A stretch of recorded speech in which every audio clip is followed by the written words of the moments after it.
বিসমিল্লাহির রহমানির রহিম। পরম করুণাময় ও অসীম দয়ালু আল্লাহর নামে শুরু। ومن أحسن قولا ممن دعا إلى الله وعمل صالحا وقال إنني من المسلمين।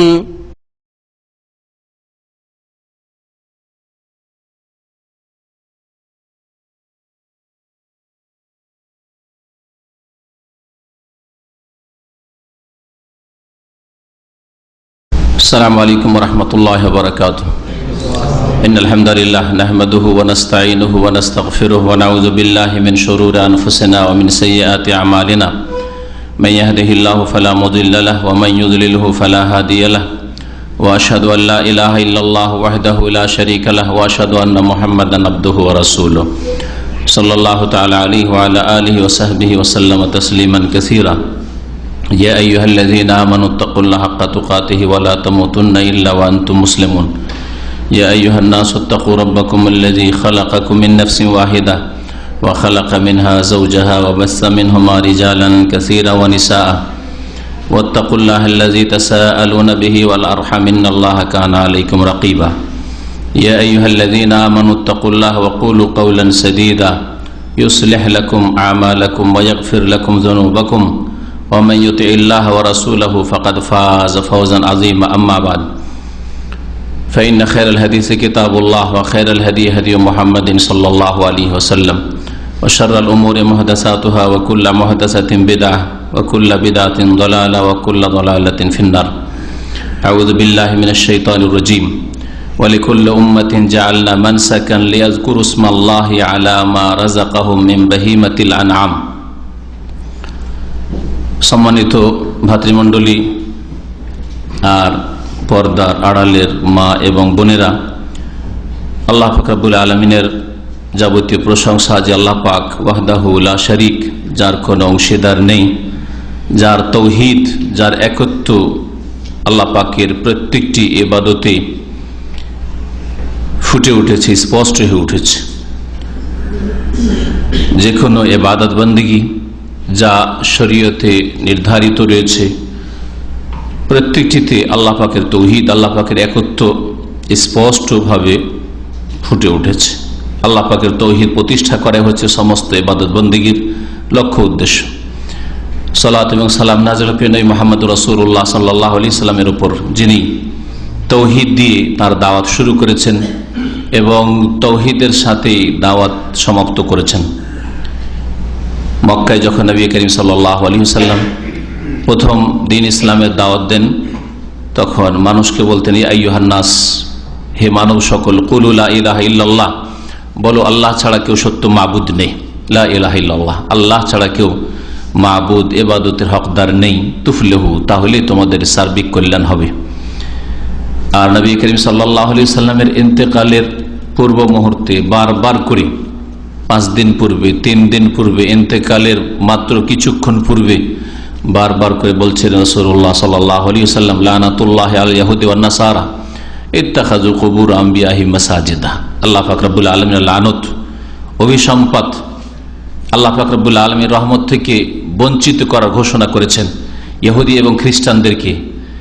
এই জন্য নয় যে তাদের নাম শুধু ইহুদি বা তাদের নাম খ্রিস্টান, রং বর্ণের ভিত্তিতে না, তাদের আকীদা আর ভিত্তিতে, শিরকি কুফরি আকীদার ভিত্তিতে তাদের উপর আল্লাহ পাকের লানত অভিসম্পাত হয়েছে। কেন? ইত্তাখাযু কুবুর আমবিয়াহি মাসাজিদা, তারা নিজের নিজের নবীদের কবরগুলিকে সেজদার স্থানে পরিণত করেছিল। অন্য রিওয়ায়াতে রয়েছে নেক লোকদের, নবীদের এবং নেক লোক অর্থাৎ আউলিয়া যাদেরকে বলা হয় আজকালকার ভাষায়। আর প্রত্যেক নবী সবচেয়ে বড় ওলি, আর তারপরে ওলি যে কোনো নেক মানুষ, যে কোনো মুমিন মানুষ। তারা নেক লোকদের, নবীদের কবরগুলিকে সেজদার স্থানে পরিণত করেছে। এই বলে উদ্দেশ্য কি ছিল? শুধু কাহিনী বয়ান করার উদ্দেশ্য ছিল যে ইন্তেকালের পূর্ব মুহূর্তে এইসব কিসসা কাহিনী বলছিলেন, বিগত যুগের ইতিহাস বলছিলেন যে ইহুদি নাসারা এই করেছে? না, মা আয়েশা রাদিয়াল্লাহু আনহা বলছেন, ইউহাযযিরু মা সানাউ, ইহুদি খ্রিস্টানরা যে শিরক কুফরি করেছে তা থেকে জাতিকে সতর্ক সাবধান করছিলেন যে তোমরা শিরকে দ্বারা তোমাদের তৌহিদকে ধ্বংস করিও না। ইউহাজ্জির মাসানাও। তো নবী করিম সাল্লাল্লাহু আলাইহি ওয়াসাল্লামের দাওয়াত শুরু হয়েছে তৌহিদ দিয়ে, আর শেষ হয়েছে তৌহিদের সাথে। আর তৌহিদ প্রতিষ্ঠা করাই প্রত্যেকটি ইবাদত বন্দেগীর লক্ষ্য উদ্দেশ্য। আপনারা প্রত্যেকটি ইবাদত সম্পর্কে চিন্তা করে দেখলে এই বিষয়টি স্পষ্ট বুঝতে পারবেন। নামাজ তৌহিদ, সিয়াম, হজ, কোরবানি, এইরকম যে কোনো ইবাদত বন্দেগী তৌহিদ। ইসলামের যে কালেমা শাহাদাত, তৌহিদ, প্রত্যেকটি বিষয়ে তৌহিদ রয়েছে। বরং একটি ইবাদতের বিভিন্ন ক্ষেত্রে তৌহিদের কথা স্পষ্ট হয়ে উঠেছে। ওর মধ্যে কুরবানি, জবাই করা, আল্লাহ পাক রব্বুল আলামিনের নাম ছাড়া অন্য কারো নাম যদি উচ্চারণ করা হয়, আল্লাহর নামের সাথে আর অন্য কারো নাম যদি উচ্চারণ করা হয়, তাহলে সেটা কুরবানি হওয়া তো দূরের কথা, তাতে নেকি হওয়া তো দূরের কথা, সেই পশুর গোশত খাওয়াই হারাম। হরমাত আলাইকুল মাইতাতু ওয়াদ-দামু ওয়া লাহমুল খিনজিরি ওয়া মা উহিল্লা লিগাইরিল্লাহি বিহি, তোমাদের উপর হারাম করা হয়েছে হরমাত আলাইকুমুল মাইতা, মৃত পশু যে মরে গেছে, পশুটা হালাল ছিল কিন্তু মরে গেছে জবাই করার আগে, হারাম। ওয়াদ-দাম, রক্ত হারাম। ওয়া লাহমুল খিনজির, আর শুকুরের শরীরের গোশত হারাম, লাহমুল খিনজির।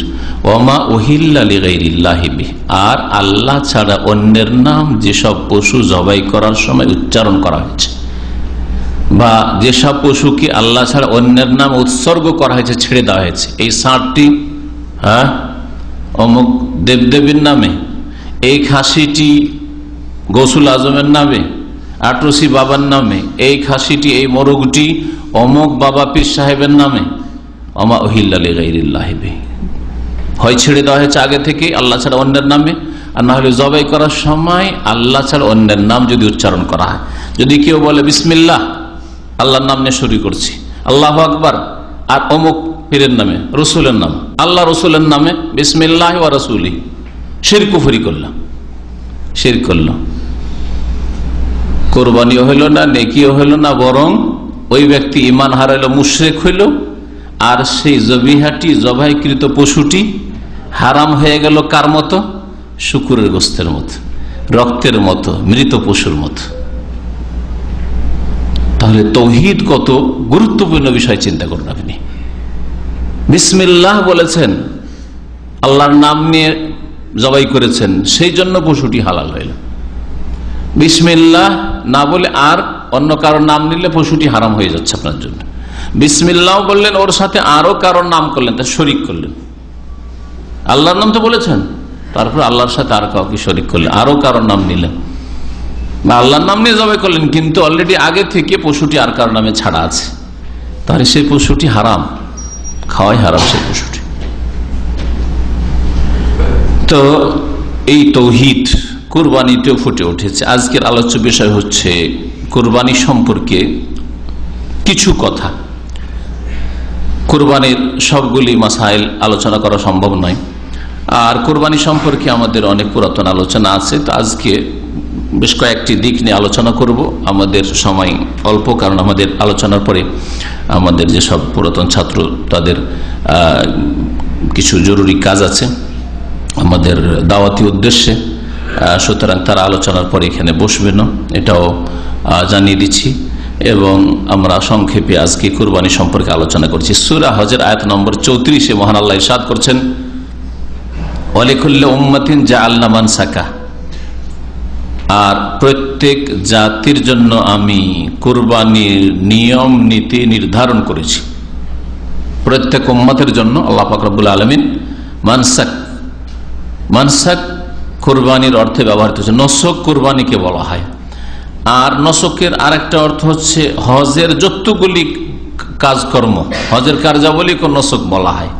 আহকামুল মানাসিক মানে হজ উমরার মাসাইল, আর মানাসিক বা নসক এর মানে কুরবানিও হয়।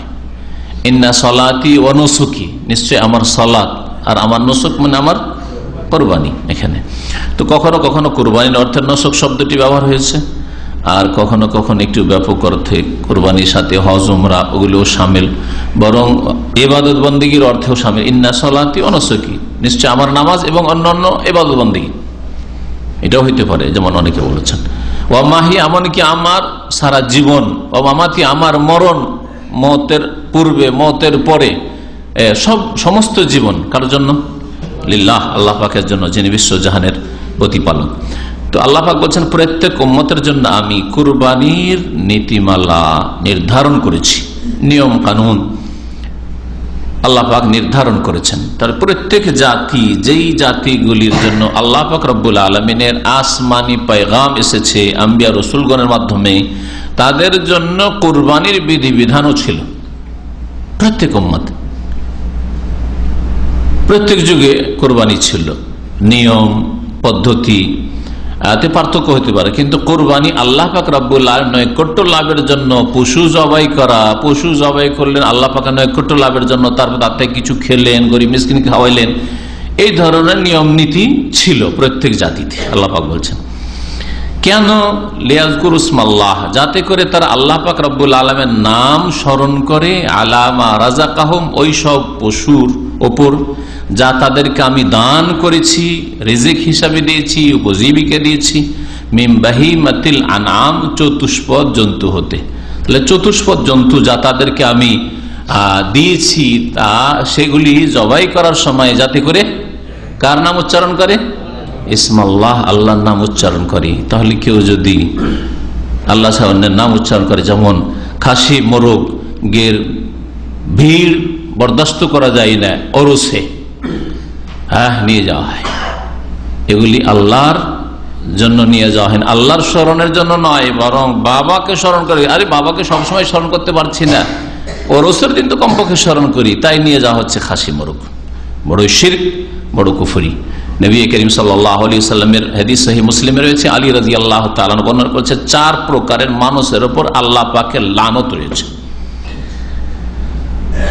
তার মধ্যে এক প্রকার হচ্ছে লান আল্লাহ মান যাবাহা লিগাইরিল্লাহ, আল্লাহ পাকের অভিসম্পদ লানত রয়েছে, মানে আল্লাহ পাক রহমত থেকে বঞ্চিত করার ঘোষণাই করে দিয়েছে, তোরাকে রহমত দেবই না। অথচ আল্লাহ পাকের একটি রহমত ভাগ করে দিয়েছেন সমস্ত মখলুকাতকে সৃষ্টি, সেই হাদিসে রয়েছে। আর 99টি রহমত, আল্লাহর রহমতকে 99 ভাগ, 100 ভাগ করে 99 ভাগ আল্লাহ পাকের রহমত আছে আখিরাতের জন্য। তারপরেও আল্লাহ পাক এই রহমত থেকে বঞ্চিত করার ঘোষণা করেছেন, এই হচ্ছে লানতের অর্থ। কাকে?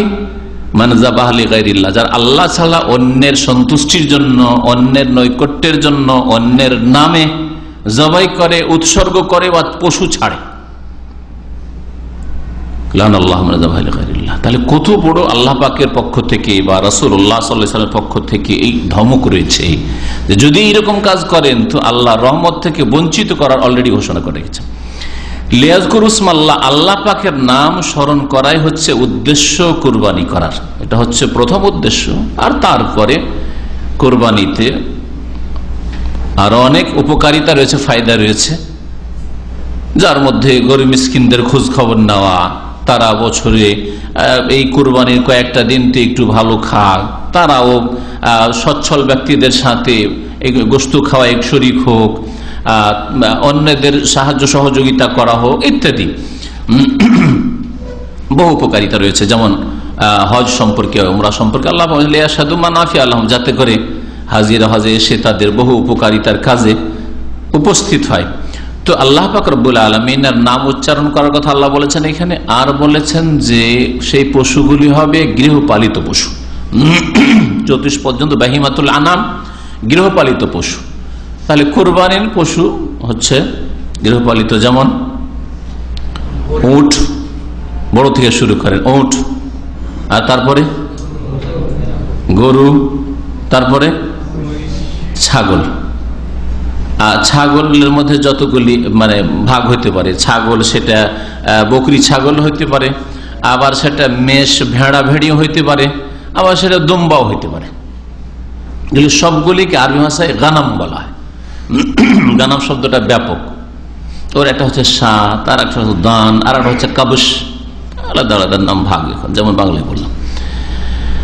সবগুলি গানামের মধ্যে শামিল। তাহলে ছাগলের মধ্যে বললাম এই সবগুলি।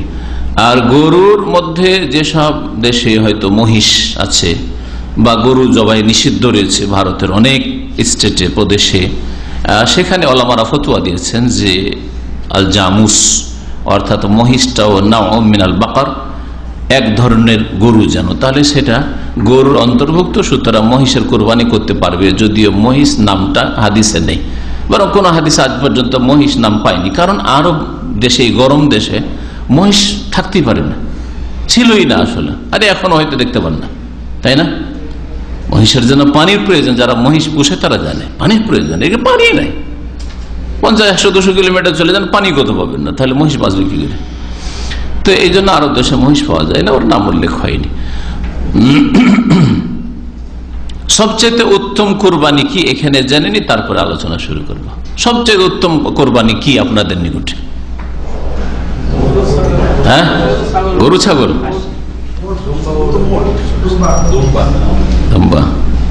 উট কারা বললেন? মাশাআল্লাহ, উট। মাঝামাঝি কে বললেন না, কেউ গরু বললেন, অথচ গরু সবচেয়ে বেশি মহব্বত করেন আপনারা গরুর গোস্তের সাথে, তাই না? আরে খাসির গোস্ত ছেড়ে বিশেষ করে বাঙালি বোনেরা ভাইদের চাইতে বেশি ওই যে খাসি আবার খাই কেউ নাকি, গরু হইতে হবে। আর কেউ গরু বললেন না যে গরু উত্তম, খাসিটাও বললেন, বকরিটাও বললেন, দুম্বাও বললেন, আর উটটাও বললেন, বড়টা বললেন, ছোটটা বললেন, মাঝামাঝি কোনটাই বললেন না। অথচ মাঝামাঝিটা অনেক সময় ভালো হয়। আরবিতে একটা কায়দা আছে, খায়রুল উমুরি আওসাতুহা, মাঝামাঝিটা ভালো, মধ্যপন্থাটা ভালো। এখানে ওই কায়দা ফিট হবে না। যেই পশু দ্বারা বেশি ফায়দা রয়েছে সেই পশুর কোরবানি করা সবচেয়ে বেশি উত্তম। কোন পশুতে বেশি ফায়দা আছে? উটের গোস্ত বেশি হয় না গরুর গোস্ত বেশি হয়? ওটের গোস্ত বেশি হয়, একটা দিক। 2 নম্বর দিক, নবী করিম সাল্লাল্লাহু আলাইহি ওয়াসাল্লাম গরুর কোরবানি করেছেন না উটের করেছেন? উটের করেছেন। ভাগ করেছেন না গোটা করেছেন? হ্যাঁ, গোটা গোটা করেছেন। একটা করেছেন না আরো বেশি করেছেন? 100টি করেছেন বিদে হজ। জি হ্যাঁ, কেন এগুলো বলছি? কারণ আজকাল এক শ্রেণীর লোকেরা আছে যারা ওই ভাগ ধরে নিয়েছে, কোটিপতি, মাসে 5,000, 7,000, 10,000 ইনকাম করে, আর ওই গরুর ভাগ ধরে বসে আছে, উটের একটা ভাগ ধরে বসে আছে। না, মোটেই উচিত নয় এটা। জায়েজের বিষয়টি পরে বলবো, কিন্তু কথা হচ্ছে সবচেয়ে উত্তম কুরবানি হচ্ছে সবচেয়ে বড় পশু, যাতে আপনিও লাভবান হলেন, গরিব বেশি গোস্ত হলে না বেশি দিতে পারবেন। হ্যাঁ, আমাদের আঞ্চলিক ভাষা কথাটি আছে, আরে হাঁড়িতে পাতিলে থাকলেন না ডয়ে উঠবে, মানে চামচে উঠবে। তো আপনার বাড়িতে গোস্ত বেশি হইলেই না আপনি দান করতে পারবেন। নিজেই চিন্তা করছেন আমার ছেলেমেয়েরা 2-3 দিন খেতে পাবে না, কি আর দান করব। তারপরে ফ্রিজ তো আজকাল হয়েছে মাশাআল্লাহ, আর দান করার প্রয়োজনই বাকি। অধিকাংশ লোক কিন্তু কুরবানির গোস্ত আজকাল দান করতে চায় না, এই ফ্রিজের মুসিবত। আল্লাহ এই ফ্রিজ উঠিয়ে এলে সোজা হয়ে দান করবে। জি, নিয়ামত দিন আল্লাহ পাক শুকরিয়া আদায় করার জন্য, যে বাবা তোমাদেরকে নিয়ামত দিয়েছি যাতে তোমরা ভালো খেতে পারো এই ফ্রিজের মাধ্যমে। তো তারা কি শুরু করলো? না শুকরি, বখিলি, কৃপণতা শুরু করলো। কখনো না। আপনার ফ্রিজ হওয়ার আগে যে অবস্থা ছিল, যে চরিত্র ছিল দান খায়রাতের ক্ষেত্রে, সেই উত্তম চরিত্র আপনার হওয়া উচিত। বরং তার চাইতে বেশি আল্লাহ পাকের শুকরিয়া আদায় হওয়া উচিত। আলহামদুলিল্লাহ, আল্লাহ পাকে নিয়ামত দিয়েছেন এই কৃপণতা করার জন্য। যেইভাবে দান করতাম সেইভাবে দান করবো, যেভাবে খাওয়াইতাম ওইভাবে খাওয়াবো গরিব মিসকিনকে। সবচেয়ে উত্তম কোরবানি হচ্ছে উটের কোরবানি, গোটা উট, ভাগ নাই, গোটা উটের কোরবানি। তারপরে 2 নম্বরে উত্তম কোরবানি গোটা গরুর কোরবানি, গাভী হোক আর বলদ হোক। আর তারপরে উত্তম কোরবানি হচ্ছে গোটা দুম্বা, খাসি, ভেড়া, এগুলি সব একই রকমের কোরবানি। আর তারপরে তখন ভাগ আসবে, তারপরে তখন ভাগের স্থান আসবে। এই 3 নম্বর হওয়ার পরে তখন ভাগের স্থান আসবে। উটের 7 ভাগের 1 ভাগ, গরুর 7 ভাগের 1 ভাগ সমান একটা বকরি, ছাগল বা মেষ ইত্যাদি। এই হচ্ছে কুরবানির সিরিয়াল বা তরতিব। যারা সচ্ছল ব্যক্তি তারা উত্তম থেকে নিচে নামার চেষ্টা করবেন না, বরং নিচে থেকে ওপর দিকে যাওয়ার চেষ্টা করবেন। গোটা গরু যদি দিতে পারেন বা তার চাইতে ভালো যদি গোটা আপনি ওঁট দিতে পারেন তাহলে নিচে কেন নামবেন? আর যদি দেখেন যে না আমি দিতে পারছি না গোটা ওঁট অথবা গরু অথবা খাসি, তখন ভাগে আসেন। ভাগ আর ছাগল, একটা ছাগল আর একটা 7 ভাগের 1 ভাগ, 7 ভাগের 1 ভাগ গরু অথবা উট সমান না পার্থক্য রয়েছে? কিছু আলেমারা পার্থক্য করেছে যে না, তাহলে গোটা খাসিটা বেশি ভালো ভাগের চাইতে। আরেক দল বলছেন না, সমান, কারণ নবী করিম সাল্লাল্লাহু আলাইহি ওয়াসাল্লাম সমান করে দেখিয়েছেন। জিহাদের ময়দানে গনিমতের ধন সম্পদ ভাগ করতে গিয়ে দেখা যাচ্ছে যে যতগুলি মুজাহিদিনরা শরীক হয়েছে জিহাদে, তাদেরকে গনিমতের ধন সম্পদ যে দিতে হবে, বকরি ছাগল সবার একটা একটা করে জুটে না। তাহলে কিছু লোককে বকরি দেওয়া হলো আর অন্যদেরকে কি দেওয়া হলো? উট দেওয়া হলো। তো উটের 7 ভাগের 1 ভাগ মানে 7 ভাগের 1 ভাগ সমান একটা ছাগল করা হলো। এইভাবে নবী করিম সাল্লাল্লাহু আলাইহি ওয়াসাল্লাম একাধিক জিহাদের ময়দানে নীতিমালা পদ্ধতি অবলম্বন করেছেন। তাহলে এইরকম হাদিসগুলি দিয়ে বোঝা যায় যে একটা ভাগ আর একটা ছাগল সমান। তাহলে এই বিষয়টা এইভাবে ব্যাখ্যা করলে আরো স্পষ্ট হয় যে একটা ছাগল একজন এবং তার পরিবার, তারা স্বামী স্ত্রী আর তার ছেলে মেয়েদের জন্য যারা উপার্জন করে না, এখনো তার অধীনে রয়েছে, উপার্জন করে ফ্যামিলি হয়ে গেছে, বিবাহ শাদী হয়ে গেছে, আলাদা ফ্যামিলি। একটা ফ্যামিলির জন্য যথেষ্ট, যেমন একটা ছাগল, এই মর্মে দলিল রয়েছে হাদিসে। ঠিক তেমনি যখন ওর সমানই হলো ভাগগুলি, তাহলে ভাগ শুধু এক ব্যক্তির হবে এইরকম ফতুয়াটাও ঠিক নয়। তাহলে একটা ভাগও সমান যখন একটা ছাগলের, তাহলে একটা ভাগ একজন পুরুষ, তার স্ত্রী, তার ছেলে মেয়ে, এদের জন্য যথেষ্ট ইনশাআল্লাহ। এটা হচ্ছে সর্বনিম্ন কোরবানির। তাহলে প্রত্যেক উম্মতে ইতিহাস রয়েছে, আর এই কোরবানির ইতিহাস শুরু হয় আদম আলাইহিস সালামের ছেলেদের জামানা থেকে শুরু করে, হাবিল কাবিলের যুগ থেকে শুরু করে। সূরা মায়েদার কয়েকটি আয়াতে এই ঘটনা আল্লাহ পাক উল্লেখ করেছেন, যা আমরা আজকে আলোচনা করব না। ওয়াতুলু আলাইহিম নাবা ইবনাই আদম বিল হক ইয কাররাবা কুরবানান, তারা যখন কুরবানি করেছিলেন, হাবিল এবং কাবিল কুরবানি করেছিলেন। ফাতাকুব্বিলা মিন আহাদিহিমা, তাদের দুইজনের একজনের কুরবানি কবুল হয়েছিল, হাবিলের কুরবানি ছিল দুম্বার কবুল হয়েছিল।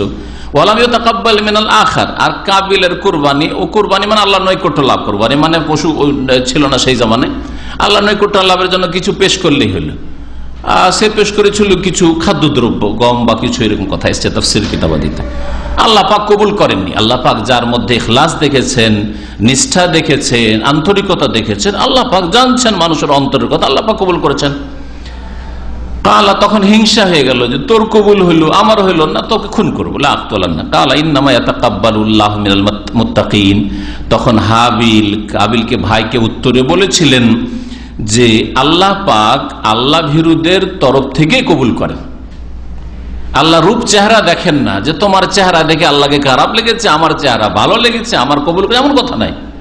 ইন্নামা ইয়াতাকাব্বালুল্লাহু মিনাল মুত্তাকিন, আল্লাহ পাক যারা সংযত, পাপমুক্ত, পরহেজগার, গুনাহ থেকে বেঁচে থাকতে চায়, আল্লাহ ভীরু, তাদের তরফ থেকে, তাদের থেকে ইবাদত বন্দেগী কবুল করেন, কুরবানি কবুল করেন, তাদের ইবাদত বন্দেগী কবুল করেন। ইন্নামা ইয়াতাকাব্বালুল্লাহু মিনাল মুত্তাকিন। তাহলে যে কোনো আমল, নামাজ, যাকাত, রোজা, হজ, ওমরা, কুরবানি, যে কোনো আমল কার আল্লাহ কবুল করবেন?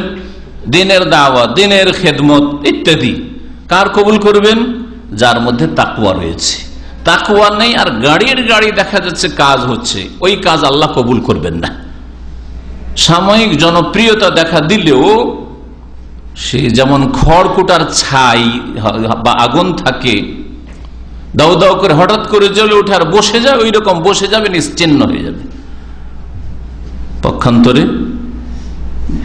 মুত্তাকিনদের ইবাদত বন্দেগী, তাদের নেক আমলে স্থায়িত্ব রয়েছে। আল্লাহ পাক রব্বুল আলামিন দুনিয়াতে উত্তম বদলা দেবেন, আর আখিরাতে আল্লাহ পাক রব্বুল আলামিন উত্তম বদলা দেবেন। তাহলে আজকের এই শিক্ষা মনে রাখবেন যে আপনার মধ্যে তাকওয়া হইতে হবে, আর তাকওয়ার ভিত্তিতে আপনার ইবাদত বন্দেগী কবুল হয়। আপনি হজে যাচ্ছেন, হজ কবুল হবে না হবে আপনার তাকওয়ার উপর নির্ভর করছে। আপনি দিন শিখতে আসছেন, আপনার তাকওয়ার উপর নির্ভরশীল। আপনার এই দিন শিখা, আপনার এই সংশোধনের জীবন, আপনার নেক জীবন, আপনার এই নেকির কাজের জন্য এসছেন, আল্লাহ পাক ভালো জানছেন আপনার অন্তর অবস্থা, আপনার আখলাক চরিত্রের অবস্থা, আপনার ইবাদত বন্দেগীর অবস্থা, আপনার শিখার সাথে আমলের সম্পর্ক আছে না নেই, যে আমল একদিকে আর আপনি আসছেন আর দেখাচ্ছেন যে আমি শিখছি বা তোমাদের সাথে আছি। আল্লাহ পাক মুত্তাকিনদের তরফ থেকে কবুল করেন। মুত্তাকিন যত ভালো হইতে পারবেন তত বেশি আল্লাহ পাক আপনার আমার ইবাদত বন্দেগী কবুল করবেন। আল্লাহ যেন আমাদের সকলকে মুত্তাকিন হওয়ার তৌফিক দান করেন, মুত্তাকিনদের মধ্যে আল্লাহ পাক শামিল করেন। মুত্তাকিনদের যে গুণ আল্লাহ বলছেন, এমনকি কোরআনে কারীম দিয়ে সবাই উপকার পাবে না, সবাই লাভবান হবে না। হুদান লিল মুত্তাকিন, কোরআন হেদায়েত করবে, রাস্তা দেখাবে, জান্নাত পর্যন্ত পৌঁছাবে মুত্তাকিনদেরকে। মাদ্রাসা পড়া পাপিষ্ট গুনাহগার হয়ে মারা যাচ্ছে। যেমন আজকে এরকম একটা ঘটনা শুনলাম, আপনাদেরকে শোনাবো না, ঘটনা শোনাবো সময়। মাদ্রাসা পড়া ফারেক আর পাপিষ্ট গুনাহগার জেলে সরছে, তাও খুনের কেসে, জেনার কেসে যদি হয়, আউযুবিল্লাহ ইন্না লিল্লাহি ওয়া ইন্না ইলাইহি রাজিউন। তাহলে আল্লাহ পাক রব্বুল আলামিন ইলম শিখা কবুল করলো না? হ্যাঁ, কত কষ্ট করেছে ওর জন্য, সফর করে কবুল করলো আল্লাহ পাক রব্বুল আলামিন। কেন? ইন্নামা ইয়াতাকাব্বারুল্লাহু মিনাল মুত্তাকিন। আল্লাহ অন্তরে তাকওয়া দেখেননি। ফ্রিতে খেয়েছো, লজিং আর পড়েছো, কিন্তু এই পড়া দিয়ে সংশোধন চাওনি, নিজের জীবনকে সুন্দর করে গড়তে চাওনি, সুতরাং আল্লাহ পাক কবুল করেননি, আল্লাহ মুখে ছুড়ে দিয়েছেন।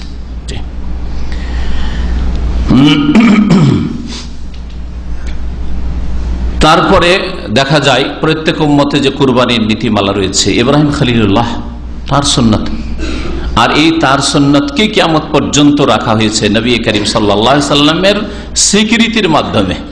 নবী করিম সাল্লাল্লাহু আলাইহি সাল্লাম ইব্রাহিম খলিলুল্লাহ আলাইহিস সালাতু সালামের সুন্নতকে রেখেছেন, তার মাধ্যমে আল্লাহ পাক এই উম্মতে রেখেছেন। ওয়া তারাকনা আলাইহি ফিল আখিরিন, অন্যদেরকে এর উপর আমি রেখেছি কিয়ামত পর্যন্ত। আল্লাহ পাক রব্বুল এই নীতিমালা, কুরবানির আদর্শ তরিকাকে আল্লাহ পাক চালু রেখেছেন। এই মর্মে ইসমাইল আলাইহিস সালামের কুরবানির ঘটনা কোরআনে কারীমের সূরা সাফফাতের আয়াত নম্বর 100 থেকে শুরু করে রব্বি হাবলি মিনাস সালিহিন ফাবাশশারনাহু বিগুলামিন হালিম থেকে শুরু করে 108 পর্যন্ত বর্ণনা করা হয়েছে। আজকে জিলহজ মাসের কয় তারিখ? 5 তারিখ। 9 তারিখে বিশেষ করে আমাদের সামনে যেসব ভাইরা আছেন, অধিকাংশই হয়তো হজে যাবেন না, আপনাদের জন্য আল্লাহ পাক রব্বুল আলামিন এক উত্তম করণীয় রেখেছেন, সেটা স্মরণ করিয়ে দিচ্ছি আর তারপরে আসি। সেটা হচ্ছে বিশেষভাবে আরাফার দিনের সিয়াম পালন করা, রোজা রাখা। এই মর্মে আবু কাতাদা রাদিয়াল্লাহু তাআলা আনহু থেকে বর্ণিত, রাসূলুল্লাহ সাল্লাল্লাহু আলাইহি ওয়াসাল্লাম বলেছেন, সালাসু মিন কুল্লি শাহর, প্রত্যেক মাসে 3টি করে রোজা রাখা, ও রমাদানু ইলা রমাদান, আর প্রত্যেক রমজানের রোজা রাখা, ফাহাজা সিয়ামুদ্দাহার, এটা হচ্ছে সারা জীবনের রোজা। 11 মাসে যেহেতু রমজান নেই, তো 11 মাসে 3টে করে রোজা রাখালেন, আর একটা নেকি করলে আল্লাহ কমপক্ষে কত দেন? 10 নেই, 3 10 30 পাচ্ছেন ওখানে। আর রমজান মাসটা পুরো আল্লাহ পাক ফরজ করেছেন, পুরো রোজা রাখলেন, তাহলে জানো কি হলো? সিয়ামুদ্দাহার, সারা জীবন আপনি রোজায় আছেন, সারা জীবন আপনি 3টে রোজা রেখে 30 দিন যেন রোজা আছেন, আল্লাহ পাক 30 দিনের সওয়াব দিচ্ছেন আপনাকে। আর রমজান মাসে তো আল্লাহ পাক ফরজই করেছেন। এই তো হয়ে গেল যারা মাসে 3 দিন রোজা রাখে। এই 3 দিন যারা মাসে রাখেন, উত্তম হচ্ছে 13, 14, 15 রাখা। কিন্তু কেউ যদি কোনো কারণবশত না রাখতে পারেন, যে ভাই আমি ডিউটির কারণে পরপর 3 দিন রাখতে পারছি না, সুতরাং আমার ছুটির দিনে কখনো রেখে নেব, অথবা বৃহস্পতিও রেখে নেব, সোমবার করে রেখে নেব, কোনো অসুবিধা নেই। মাসে 3টা রোজা করলে আল্লাহ পাক আপনাকে 3 10 30 অবশ্যই দেবেন। আর তারপরে বলছেন ওয়াসিয়ামু ইয়াউমি আরাফা, আরাফার দিনের রোজা। নবী সাল্লাল্লাহু আলাইহি ওয়াসাল্লাম আরাফার দিনের রোজা বলেছেন। নবী সাল্লাল্লাহু আলাইহি ওয়াসাল্লাম এই হাদিসে বলেন যে 9 তারিখের রোজা। সেই জন্য আমি আমার ক্ষুদ্র জ্ঞানে বলি যে আরাফার দিনের রোজা। এই কথাটা যদি বলেন আপনি বাংলাদেশে, ভারতে, যে ভাই আরাফার দিনের আজকে রোজা, লোকজন শুনলে হাসবে। আজকাল প্রচার মাধ্যমের দিন, হ্যাঁ, আরাফার দিন তোমাদের হিন্দুও বলবে যে তোমাদের আরাফা তো কালকে হয়েছে, আর বলছে আজকে আরাফার দিনের রোজা, তাই না? কেমন কথা, জানতে পারছেন আপনি? তো আরাফার দিনের রোজা নবী করিম সাল্লাল্লাহু আলাইহি সাল্লাম বলেছেন, এটি হচ্ছে সহিহ হাদিস, সহিহ মুসলিমের হাদিস। সেজন্য আসল রোজা হচ্ছে আরাফার দিন, যেই দিন হাজিরা নেকি সব নিয়ে গেল।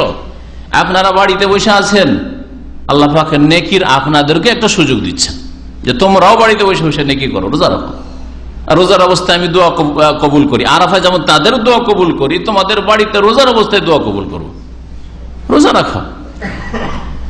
কিন্তু কিছু আলেমরা বলছেন না, আরাফার দিনের রোজা মানে নয়ের রোজা, যেখানে নয় হবে সেখানে। এই জন্য এই দ্বন্দ্বকে দূর করার জন্য বা দ্বন্দ্ব থেকে ঊর্ধ্বে যাওয়ার জন্য, দ্বন্দ্ব মুক্ত হওয়ার জন্য 2 দিন রোজা রাখেন। কারা? যারা সৌদি আরব ছাড়া অন্য দেশে আছেন।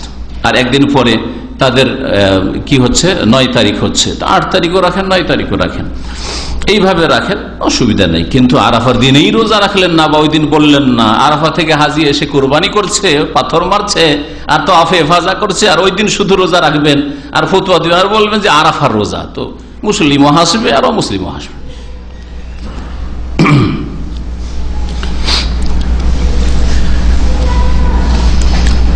বলছেন নবী করিম সাল্লাল্লাহু আলাইহি সাল্লাম, আরাফার রোজা রাখলে আহতাসিব আলাল্লাহ, আমি আল্লাহর কাছে আশা করি, আইয়ুকাফিরা সানাতাল্লাতী ক্বাবলাহ, গত বছরের গুনাহ মাফ হবে, ওয়াসানা আল্লাতী বাদা, আর ওই বছরের গুনাহ মাফ হবে যেটা এরপরে আসছে, মানে আগামী বছরেরও গুনাহ মাফ হবে। তাহলে গত 1 বছর আর আগামী 1 বছর, 2 বছরের গুনাহ মাফ হবে আরাফার একটি রোজা রাখলে। তাহলে যেসব ভাইরা আর অতিরিক্ত নফল হিসাবে রাখেন, 1 তারিখ থেকে শুরু করে 9 পর্যন্ত 9টা রাখলেন, বা 5টা 6টা রাখলেন, 3টা রাখলেন, তার আরো বেশি নাকি বলেন। একদিন যদি আল্লাহর সন্তুষ্টির জন্য রোজা রাখেন, নবী করিম সাল্লাল্লাহু আলাইহি ওয়াসাল্লাম হাদিস রয়েছে সহিহ মুসলিম, মান সামা ইয়াওমান ফি সাবিলিল্লাহ, যে ব্যক্তি আল্লাহ পাক রব্বুল আলামিনের রাহে একদিন রোজা রাখে। ফি সাবিলিল্লাহর মানে কি? একদল বলছেন ফি সাবিলিল্লাহ মানে আল্লাহর রাস্তায় জিহাদে গেছে, আর জিহাদের এক সফর কষ্ট, আর সেখানে গিয়ে রোজা রাখছে, এটাও কেউ এই সংকীর্ণ অর্থ বুঝিয়েছেন। আর একদল বলছেন ফি সাবিলিল্লাহ মানে আল্লাহ পাকের সন্তুষ্টির জন্য।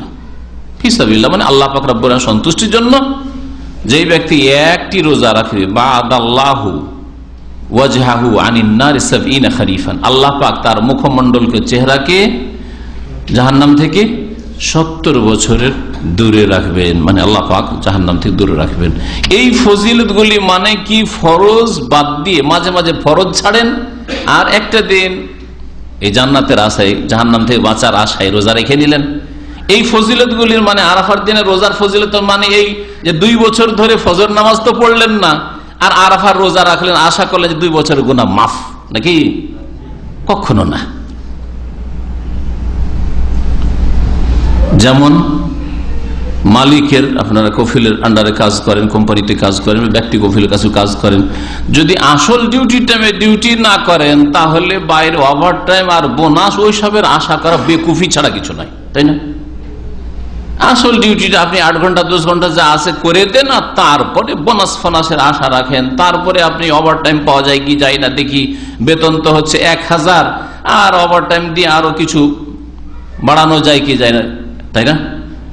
কিন্তু ডিউটির সময় যদি না থাকে, না বিকেল বেলা যখন ডিউটি শেষ হয়ে আসছে গিয়ে বলেন আমি ওভার টাইম করার জন্য এসেছি, হবে? কখনো হবে না।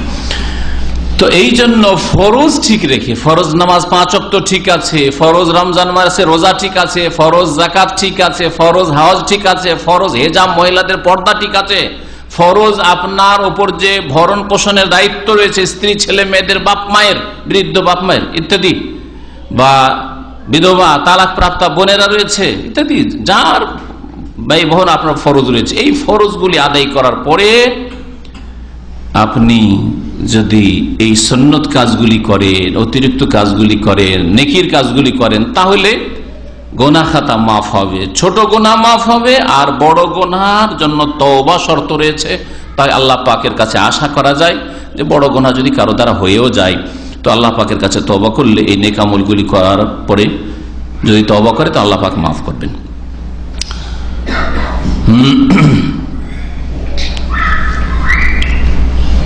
কুরবানির বিধান কি? একদল বলছেন কুরবানি ওয়াজিব, আর অধিকাংশ উলামায়ে কেরামদের নিকটে কুরবানি হচ্ছে সুন্নাতে মুআক্কাদা, কুরবানি ওয়াজিব নয়। কারণ ওয়াজিব আর ফরজে কোনো পার্থক্য নেই, শুধু শব্দের পার্থক্য, অর্থের কোনো পার্থক্য নেই। যাই ওয়াজিব তাই ফরজ, যাই ফরজ তারই নাম ওয়াজিব আসলে আরবি ভাষায়। এই জন্য আরবরাকে যদি বলেন হাজা ফরজুন হাজা ওয়াজিবুন তো হাসবে। একমাত্র বিশেষ একটি মযহাব ছাড়া যাদের কাছে সামান্য একটু পার্থক্য, কোরআনের স্পষ্ট দলিল দিয়ে যদি থাকে তাহলে ফরজ হইল, আর যদি হাদিসের দলিল দিয়ে জরুরি মনে হয় তাহলে ওয়াজিব হইল। এই ধরনের কিছু ব্যাখ্যা, মন গড়া ব্যাখ্যা আসলে। হ্যাঁ, নামাজ হচ্ছে ফরজ, রোজা হচ্ছে ফরজ, আর কুরবানি হচ্ছে ওয়াজিব, এগুলি মন গড়া ব্যাখ্যা। আসল হচ্ছে ফরজ আর ওয়াজিবে কোনো পার্থক্য নেই। এই জন্য কুরবানি ওয়াজিবও নয়, ফরজও নয়, বরং কুরবানি হচ্ছে সুন্নাতে মুআক্কাদা। সুন্নাত শুধু নয়, সুন্নাতে মুআক্কাদা। সুন্নাতে মুআক্কাদা কাকে বলে? সুন্নাতে মুআক্কাদা মানে এমন নবী করিম সাল্লাল্লাহু আলাইহি ওয়াসাল্লামের আদর্শ যেগুলি করেছেন এবং করার জন্য তাকিদ করেছেন। মুআক্কাদা ইসিম মাফউলের সিগা, মানে যার তাকিদ করা হয়েছে। সোজা কথা, সব সহজ ভাষা। নবী করিম সাল্লাল্লাহু আলাইহি ওয়াসাল্লাম দিন রাতে 12 রাকাত সুন্নাত পড়েছেন, কিন্তু তাকিদ করেননি, ফজিলত বর্ণনা করেছেন। যদি এই 12 রাকাতের হেফাজত করো তাহলে জান্নাতে স্পেশাল ঘর পাবে, কিন্তু 12 রাকাত পড়ো এ কথা বলেননি। তাহলে সুন্নাতে মুআক্কাদা না, এই পরিভাষাটি ভুল আমাদের দেশে। 12 রাকাত সুন্নাতে মুআক্কাদা না, তবে ফজরের নামাজ, ফজরের সুন্নাত, বেতরের সুন্নাত সুন্নাতে মুআক্কাদা। কারণ নবী করিম সাল্লাল্লাহু আলাইহি ওয়াসাল্লাম তাকিদ করেছেন আউতিরু, তোমরা বেতর পড়ো। নবী সাল্লাল্লাহু আলাইহি ওয়াসাল্লাম সফরে পর্যন্ত ফজরের সুন্নাত ছাড়েননি, সুতরাং সুন্নাতে মুআক্কাদা। এই দুটি নামাজের মধ্যে সুন্নাতে মুআক্কাদা, আর বাকি এগুলি হচ্ছে সুন্নাতে রাতিবা বলতে পারেন। শরীয়তের ভাষা হচ্ছে রাতিবা, যেগুলি ফরজ নামাজের আগে পরে যে সুন্নাতগুলি রয়েছে এগুলি সুন্নাতে রাতিবা। রাসূলুল্লাহ সাল্লাল্লাহু আলাইহি ওয়াসাল্লাম মদিনায় 10 বছর থেকেছেন, প্রতি বছর কুরবানি করেছেন। এই মর্মে আব্দুল্লাহ বিন উমর রাদিয়াল্লাহু তাআলা আনহু থেকে বর্ণিত, তিনি বলেন আকামা রাসূলুল্লাহ সাল্লাল্লাহু আলাইহি ওয়াসাল্লাম বিল মাদিনাতি 10 সিনিন ইউদাহি। রাসূলুল্লাহ সাল্লাল্লাহু আলাইহি ওয়াসাল্লাম মদিনায় 10 বছর অবস্থান করেছেন হিজরত করে, আর প্রতি বছর কি করেছেন? কোরবানি করেছেন। হাদিসটি তিরমিজিতে রয়েছে এবং হাদিস হাসান। সুতরাং নবী সাল্লাল্লাহু আলাইহি ওয়াসাল্লাম যখন ছাড়েননি কোনো এক বছরেও, অথচ প্রথম দিকে অভাব ছিল তারপরেও ছাড়েননি, তাহলে কোরবানি করা হচ্ছে সুন্নাতে মুআক্কাদা। আর একটি হাদিস তিরমিজিতে রয়েছে, ওটা শুনে তার আর স্পষ্ট হবে। একজন লোক এসে আব্দুল্লাহ বিন উমর রাদিয়াল্লাহু তাআলা আনহুকে জিজ্ঞাসা করে, তার নবী সাল্লাল্লাহু আলাইহি ওয়াসাল্লামের জীবদ্দশার পরে, ইন্তেকালের পরে জিজ্ঞেস করলেন এসে আনিল উযহিয়া, কুরবানি সম্পর্কে, আওয়াজিবাতুন হিয়া, কুরবানি করা কি ওয়াজিব? ফাকালা, তখন তিনি বলছেন দাহা রাসূলুল্লাহ সাল্লাল্লাহু আলাইহি ওয়াসাল্লাম, রাসূলুল্লাহ সাল্লাল্লাহু আলাইহি ওয়াসাল্লাম কুরবানি করেছেন, ওয়াল মুসলিমুন, আর মুসলিমরাও কুরবানি করেছে, মানে সাহাবীরাও কুরবানি করেছে। ফাআদা আলী, লোকটি আবার জিজ্ঞাসা করেছে, যে আমি জিজ্ঞেস করছি কুরবানি কি ওয়াজিব, জিজ্ঞাসা করছে কুরবানি কি ওয়াজিব, আর সাহাবী কি বলছেন? ফাকালা দাহা রাসূলুল্লাহ সাল্লাল্লাহু আলাইহি ওয়াসাল্লাম, রাসূলুল্লাহ সাল্লাল্লাহু আলাইহি ওয়াসাল্লাম কুরবানি করেছেন, ওয়াল মুসলিমুন, আর মুসলিমরাও কুরবানি করেছেন। তো কি বোঝা গেল এর দ্বারা? এর দ্বারা বোঝা গেল যে নবী করিম সাল্লাল্লাহু আলাইহি ওয়াসাল্লাম করেছেন, তুমি করো। সচ্ছলতা থাকলে, অভাব না থাকলে করো কোরবানি। আর কোরবানি ওয়াজিব না, কোরবানি ওয়াজিব নয়। ওয়াজিব যদি হইতো তাহলে বলতেন, ওয়াজিব যদি হইতো তাহলে বলতেন, কিন্তু নবী করিম সাল্লাল্লাহু আলাইহি ওয়াসাল্লাম কোরবানি করেছেন। ওয়াজিব নয় বলবো সেই জন্য তুমি ছেড়ে দেবে, যেমন আজকালকার মুসলমানরা অধিকাংশ, যেখানে সুন্নাত বলেন দিল হালকা করে, না সুন্নাত বললে হালকা হয়ে গেল, না, এরকম না। নবী সাল্লাল্লাহু আলাইহি ওয়াসাল্লাম করেছেন, তুমি করো। নবী করেছেন, সাহাবীরা করেছেন, তুমি তাদের অনুসারী, তুমিও করো।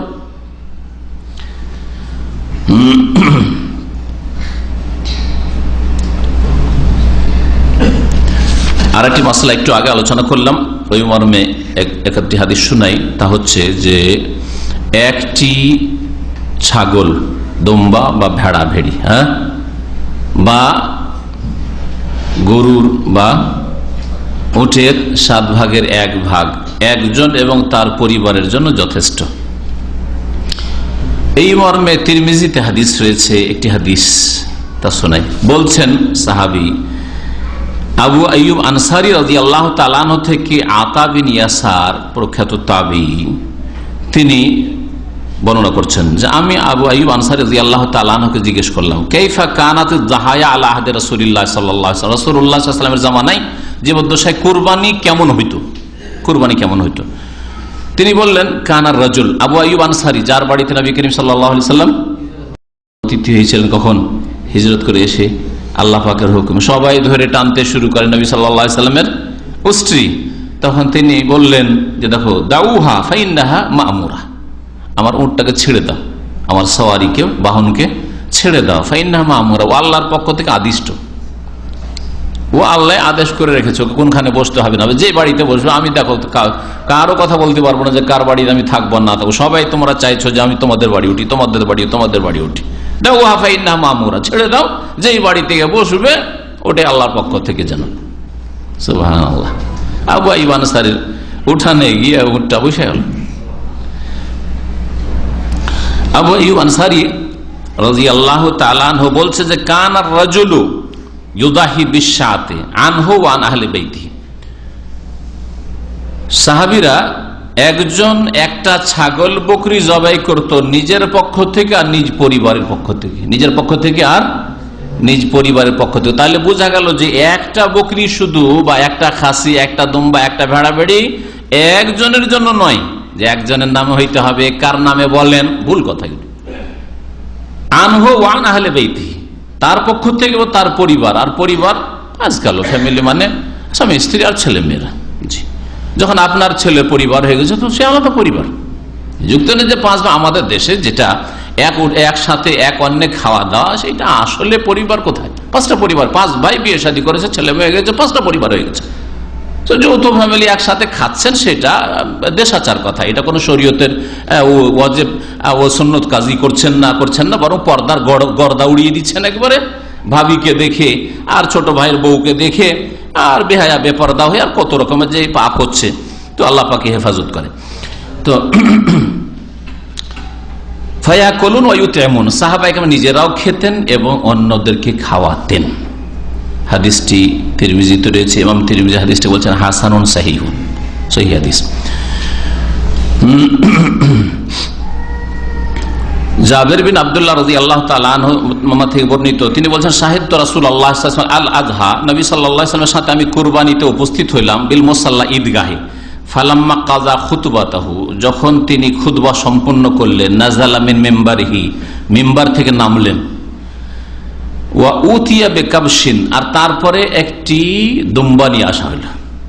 তো মেম্বার থেকে নামার পরে দুম্বা নিয়ে আসা হলো। এর দ্বারা বোঝা গেল যে ঈদের দিনে ঈদের নামাজ আগে হবে না খুতবা আগে হবে? নামাজ আগে হবে, তারপরে খুতবা। জুমার উল্টা, সোজা বুঝা নেই, জুমার উল্টা। জুমাতে খুতবা আগে হয়, তারপরে জুমার নামাজ হয়, আর ঈদে আগে নামাজ হয়ে যাবে আর তারপরে তখন খুতবা হবে। মেম্বার থেকে নামলেন, খুতবা দেওয়ার পরে, বক্তব্যের পরে নিয়ে আসা হলো দুম্বা। ফাযাবাহু রাসূলুল্লাহ সাল্লাল্লাহু আলাইহি বিয়াদিহি, নিজ হাতে রাসূলুল্লাহ সাল্লাল্লাহু আলাইহি ওয়াসাল্লাম জবাই করলেন। এর দ্বারা বোঝা গেল যতই বড় ব্যক্তিত্ব হন না কেন, কোরবানির পশু জবাই করা বা বাড়ির কোনো পশু জবাই করা কোনো মানহানির বিষয় নাই।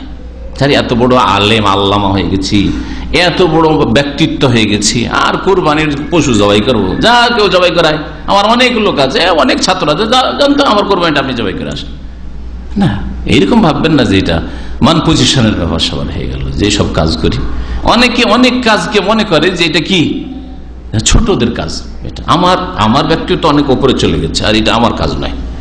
যেমন এই কোরবানি সম্পর্কে অনেকের, কোরবানি জবাই করা সম্পর্কে অনেক বড় বড় যারা মান পজিশন আল্লাহ মানুষ, তাদের এরকম ধারণা শয়তান ঢুকাইতে পারে। আজানের ক্ষেত্রে আমাদের সমাজে এরকম আছে, বড় বড় আল্লামা শেখুল হাদিস যদি হয়ে যায়, আজান একটা সাধারণ মানুষ, আরে আমি কেন, যাও আজান দাও, আজানটা যে তারও দেওয়া উচিত, না এই কল্পনা কিন্তু নাই আসলে, ঠিক না? তবে আজানের ক্ষেত্রে যেমন নবী করিম সাল্লাল্লাহু আলাইহি ওয়াসাল্লাম দেখেছেন বেলালকে কি জন্য চয়েস করেছেন, অথচ শ্রেষ্ঠ সাহাবায়ে কেরাম কেউ বলতে আবু বকর ওমরকে কেন চয়েস করেননি? কারণ বেলালের আওয়াজ সবচেয়ে বেশি উঁচা আওয়াজ ছিল, আর আওয়াজ যত দূর পর্যন্ত পৌঁছানো যায় তত বেশি ভালো আজানের ক্ষেত্রে, এই জন্য তাকে বাছাই করা হয়েছে। এইরকমই মক্কার মুয়াজ্জিন আবু মাহজুরাকে এইভাবে বাছাই করা হয়েছে, কণ্ঠ সুন্দর ছিল, আওয়াজ খুব উঁচা ছিল, চলো তুমি আজান দাও। নবী করিম সাল্লাল্লাহু আলাইহি ওয়াসাল্লাম জবাই করলেন না, বললেন বিসমিল্লাহি ওয়াল্লাহু আকবার। বিসমিল্লাহ বললেই পশু হালাল হয়, ওর সাথে সুন্নত হচ্ছে বলা আল্লাহু আকবার। বিসমিল্লাহ মানে আল্লাহর নাম উচ্চারণ করলেন। ওয়ালা তাকুলু মিম্মা লাম ইউযকার ইসমুল্লাহি আলাইহি, আল্লাহ কোরআনে কারীমে ইরশাদ করেছেন তোমরা খেও না এমন পশু যার উপর আল্লাহর নাম উচ্চারণ করা হয়নি, ইসমুল্লাহ মানে বিসমিল্লাহ বলা হয়নি। তাহলে বিসমিল্লাহ বলা ফরজ হালাল করার জন্য। আর তার সাথে নবী করিম সাল্লাল্লাহু আলাইহি ওয়াসাল্লাম হাদিস দ্বারা প্রমাণিত তাকবীর পাঠ করা, বিসমিল্লাহ আল্লাহু আকবার। হাজা আন্নি, এটা আমার পক্ষ থেকে, ও আম্মাল্লাম ইউযাহি মিন উম্মতি, আর আমার উম্মতের যারা কুরবানি করেনি বা করতে পারেনি তাদের পক্ষ থেকে। আল্লামা আলবানী রাহমাতুল্লাহ বলছেন হাদিসটা সহিহ, আবু দাউদে রয়েছে হাদিস। তাহলে এর দ্বারা কি বোঝা গেল? হ্যাঁ, কি বুঝলেন? যে একটা কুরবানি করেন রাসূলুল্লাহ সাল্লাল্লাহু আলাইহি ওয়াসাল্লাম, সেটা ছিল দুম্বা। আর শুধু তার পক্ষ থেকে হলো না, যেসব আমার উম্মতের অভাবী লোকেরা কুরবানি করতে পারেনি বা পারবে না, তাদের পক্ষ থেকে আল্লাহ করে দিলাম, তাদের পক্ষ থেকে।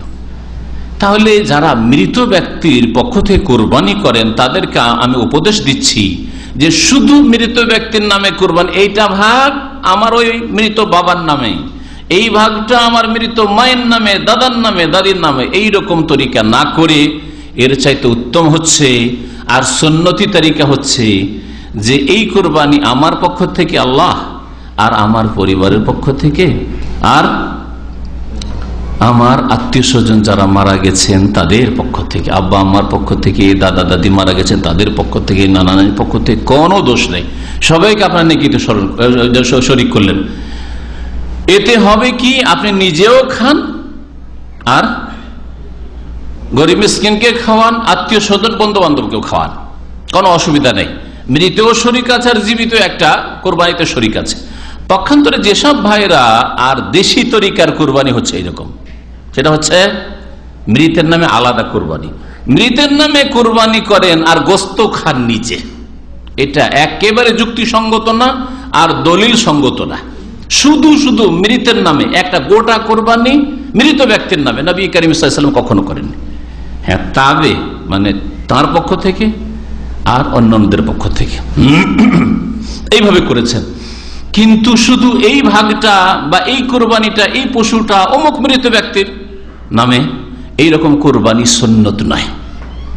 জায়েজ কিনা সুন্নত নয়, তাহলে জায়েজ কিনা? একদল বলছেন যে হ্যাঁ সেটাও সাদকা জায়েজ, অসুবিধা নেই। আর একদল বলছেন যখন নেই প্রমাণিত এইরকম তখন জায়েজ নয়। এটা ওলামাদের ফতোয়া নকল করলাম। আমরা বলি যদি জায়েজও হয় তাহলে সেটা সাদকা, কারণ আপনি গোটা পশুটা দিয়ে মৃত ব্যক্তিকে নেকি পৌঁছাতে চাইছেন, আপনার জন্য, আপনার সচ্ছল স্ত্রী ছেলে মেয়ের জন্য গোস্ত খাওয়া যায় না। আপনি তাহলে সাদকার গোস্ত গরিব মিসকিনকে দান করে দেন মৃত ব্যক্তিকে নেকি পৌঁছানোর উদ্দেশ্যে, নেকি পৌঁছানোর উদ্দেশ্যে। আর এইরকম ফতোয়া শুনলে মাথা টেনে নিবে, কচ্ছপের মতো মাথা টেনে নিবে। আর কোরবানি করা হইতো না মৃত্যুর নামে, কারণ খেতেই তো পাবো না, খেতেই তো পাবো না, তাই না? সুন্নতে সোজা হয়ে আসবে, সোজা সুন্নতের কাছে আসবে। জি। আর যদি আপনি করতেই চান যে ঠিক আছে আমি অসুবিধা কি, দান করবো, খাওয়াবো, দান করে তার গোস্ত দান করেন, মৃতের নামে কুরবানি করেন আর দান করেন, যেমন অনেক ওলামারাই এইরকম ফতোয়া দিয়েছেন। আল্লাহু আ'লাম।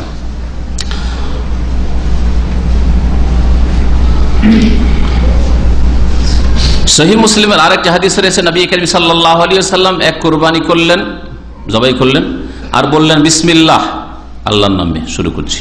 আল্লাহুম্মা তাকাব্বাল মিন মুহাম্মাদিন, আল্লাহ এটা মুহাম্মদ সাল্লাল্লাহু আলাইহি ওয়াসাল্লামের পক্ষ থেকে কবুল করো। ওয়া আলে মুহাম্মাদিন, মুহাম্মদ সাল্লাল্লাহু আলাইহি ওয়াসাল্লামের বংশধরের পক্ষ থেকে কবুল করো। ওয়া মিন মুহাম্মাদিন ওয়া মিন উম্মতি মুহাম্মাদিন, আর মুহাম্মদ সাল্লাল্লাহু আলাইহি ওয়াসাল্লামের উম্মতের তরফ থেকে কবুল করো। সুম্মা দাহা বিহি, তারপরে সেই কুরবানিটা করলেন। তা নবী সাল্লাল্লাহু আলাইহি ওয়াসাল্লাম শুধু শুধু উম্মতের পক্ষ থেকে করেননি, কি করলেন? আল্লাহ এটা আমার তরফ থেকে কবুল করো, আমার পরিবার বংশধরের পক্ষ থেকে কবুল করো, আর আমার উম্মতের পক্ষ থেকে কবুল করো। আপনিও করেন ওই রকমই, আল্লাহ আমার তরফ থেকে কবুল করো, আমার ছেলে মেয়েদের কবুল করো, আমার আত্মীয় স্বজন বা মোমেন মোমেনাত যারা ভাই বোনেরা আছে আমার দিনী ভাই সবার পক্ষ থেকে কবুল করো, কোনো দোষ নেই। সেই মুসলিমের হাদিসের আমল করলেন আপনি। আর একটা ফতুয়া আমাদের দেশের লোকেরা জিজ্ঞেস করে যে আমি নবীর নামে কুরবানি করতে পারবো কি? তাদেরকে বলবো কুরবানি করতে পারবেন ঠিক, কিন্তু যদি আপনি নবীর নামে কুরবানি করতে চান তো আবার বলবো যে সেটা সাদকা, সুতরাং পুরোটাই দান করতে হবে। আর এইভাবে নবীর নামে আপনার চাইতে আমার চাইতে অনেক বেশি মহব্বত করতেন, অনেক বেশি ভালোবাসতেন কে? কারা? সাহাবায়ে কেরামরা মুহাম্মদ রাসূলুল্লাহ সাল্লাল্লাহু আলাইহি ওয়াসাল্লামকে জান মাল সবকিছুর কুরবানি করেছেন। আমাদের যদি বলা বছরে 12 মাস 1 মাসের বেতন নিয়ে আসেন, ভালো ভালো মানুষ পরেশগারির হাওয়া বেরিয়ে যাবে আর উজু টুটে যাবে। কথা বুঝতে পারছেন? 1 মাসের বেতন চাওয়া হয়েছে, হাওয়া খারিজ হয়ে যাবে। আর আবু বকর রাদিয়াল্লাহু আনহু পুরা মাল বাড়িতে যা আছে নিয়ে এসে দিয়ে দিচ্ছেন। ওমর রাদিয়াল্লাহু তাআলা অর্ধেক। তাহলে আপনার কাছে যদি বলা হয় প্রতি বছরে 6 মাসের বেতন দিয়ে দিতে হবে, দেখি কয়টা লোক বেরোয়। তাহলে বলবেন যে হ্যাঁ, আমারও মহব্বত উমরের মতোই আছে। তারপরে এটা তো পয়সার, অনেকে হয়তো এরকম বেরিয়ে যাবে, দিয়েই দেবো, আমি উমর হয়ে যাবে, এই যুগের উমর। পয়সা দিয়ে শুধু জান দিয়ে তো হইতে হবে, জান কোরবানি করার জন্য প্রস্তুত থাকতে হবে। হ্যাঁ, আরো যেসব গুণ উমর রাদিয়াল্লাহু তাআলার মধ্যে ছিল দ্বীনের খেদমতের জন্য, দ্বীনকে শক্তিশালী করার জন্য, সেগুলিও তো আপনার মধ্যে আমার মধ্যে হইতে হবে। তো কি বলছিলাম, যে যদি রসুলের নামে কোরবানি করা শরীয়ত সম্মত হইতো আর একবারে সুন্নত হইতো, তাহলে এই সুন্নত প্রথম পালন করতেন কারা? সাহাবায়ে কেরামরা। তারা করেননি, তারা আমাদের চাইতে বেশি দ্বীন বুঝছিলেন। কি বুঝছিলেন? যেটা আমি বুঝছি সেটা হচ্ছে যে আমাদের প্রত্যেকটি ইবাদত বন্দেগীতে আমরা যতটা পরিমাণ নেকি পাচ্ছি আমল করে, ইবাদত করে, ততটা একবারে সমান সমান বা তার চাইতে বেশি কে পাচ্ছেন? আমাদের প্রত্যেকের আমল থেকে, আপনার আমল থেকে, আপনার স্ত্রীর আমল থেকে, আপনার ছেলে মেয়ের আমল থেকে, প্রত্যেক মুসলিমের আমল থেকে 1 ভাগ করে সমান সমান পাচ্ছেন কে? মুহাম্মদ রাসূলুল্লাহ সাল্লাল্লাহু আলাইহি ওয়াসাল্লাম। তাহলে আপনার নামাজ, যত রাকাত নামাজ পড়ছেন, ফরজ নফল সুন্নাত, সমান নেকি নবী সাল্লাল্লাহু আলাইহি ওয়াসাল্লাম পাচ্ছেন। কত নেকি নবীর কাছে যাচ্ছে। আপনার কুরবানির, আপনার সিয়াম রোজা, আপনার জাকাত, আপনার দান খায়রাত, ইসলামের খেদমত, হজ উমরা, সবগুলি থেকে আপনার সমান সমান, আমার সমান সমান নেকি কে পাচ্ছেন? মুহাম্মদ রাসূলুল্লাহ সাল্লাল্লাহু আলাইহি ওয়াসাল্লাম। কেন? হ্যাঁ, নামাজ পড়তে শিখেছি, হ্যাঁ, কালিমা পড়েছি তার মাধ্যমে, তাই না? তিনি রাস্তা দেখিয়েছেন। মান দাল্লা আলা খাইরিন, নবী সাল্লাল্লাহু আলাইহি ওয়াসাল্লাম হাদিসের নীতিমালা আনলেন। আর এটা নবীর ক্ষেত্রে শুধু না, প্রত্যেক ভালো মানুষের ক্ষেত্রে, আপনার ক্ষেত্রে সেটা হইতে পারে।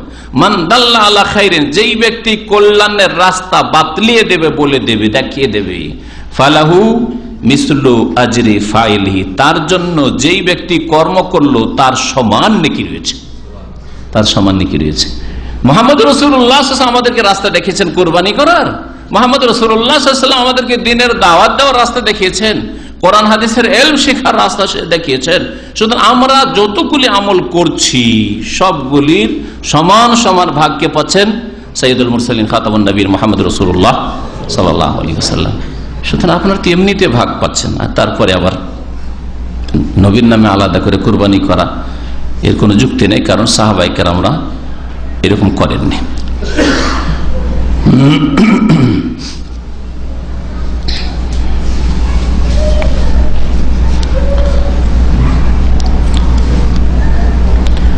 কোরবানি কখন করতে হবে? কোরবানি করার সময় কখন? গ্রামে হোক আর শহরে হোক, কোরবানি করতে হবে ঈদের সালাতের পরে, ঈদের নামাজের পরে। প্রত্যেক এলাকায় ঈদের নামাজ যখন হয়ে যাবে তারপরে কোরবানি করতে পারবে। ধর আমরা মক্কা থেকে এত দূরে আছি যে আমাদের ঈদের নামাজ মক্কাতুল মুকাররমা বা মদিনার 45 মিনিট আগে হয়ে যাচ্ছে, ঠিক আছে? আমরা পূর্ব দিকে সৌদি আরব আছি, তাহলে আমাদের যখন ঈদ হয়ে যাবে, মক্কা ঈদ হয়নি, ঠিক না? আমরা কোরবানি করতে পারবো। কিন্তু মক্কার লোকেরা বলবে হ্যাঁ, সৌদি আরবের মধ্যে তো কোনো কোনো জায়গায় ঈদ হয়ে গেছে, দামামি ঈদ হয়ে গেছে, সুতরাং কোরবানিটি করেই মসজিদ হারাম ঈদ পড়তে যায়, চলবে না? চলবে না। তাহলে প্রত্যেক দেশে নিজের ঈদুল আজহা পড়ে নিয়ে তারপরে কোরবানি করতে পারবেন, তার আগে কোরবানি করা চলবে না, গ্রামে হোক আর শহরে হোক। কিন্তু মজহাবের যে কুপরিণাম রয়েছে, মজহাবের যে ভুল ফতুয়া রয়েছে, আর মজহাবের যে অবৈধ হিল্লা রয়েছে, হিল্লা বুঝেন? বাঁকা রাস্তা, বাঁকা রাস্তা, হারামকে হালাল করার রাস্তা।